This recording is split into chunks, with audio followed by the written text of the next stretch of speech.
రాము, మానస, చిన్ని. అది పాఠశాలకు చివరి రోజు. పిల్లలందరూ ఆనందంగా ఉంటారు. వేసవి సెలవులు వచ్చేశాయి. పిల్లలు స్కూల్ నుంచి ఇంటికి వెళ్ళాక తాతయ్య, నానమ్మ ఇంటికి వెళ్దామని చెప్పి అడుగుతారు.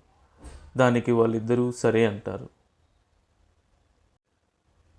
పిల్లలు ఆ వెంటనే ఆటోలో గ్రామానికి బయలుదేరుతారు.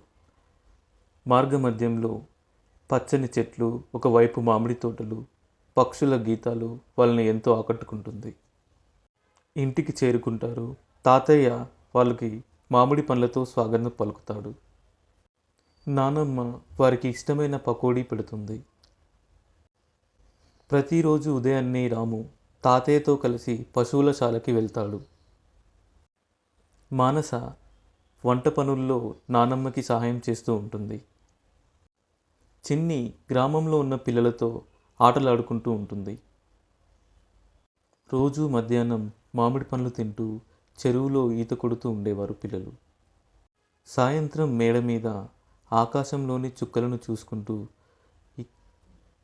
మనం ఇక్కడే ఉంటే బాగుంటుంది అని కొంత భావోద్వేగానికి గురవుతారు.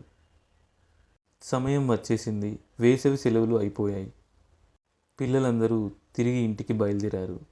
అప్పుడు తాతయ్య పిల్లలతో, ప్రతి సంవత్సరం వేసవి వస్తుంది, మీరు మళ్ళీ వస్తారు అని తాతయ్య పిల్లలతో చెప్తాడు. బరువైన హృదయాలతో తిరిగి పిల్లలు ఇంటికి చేరుకుంటారు.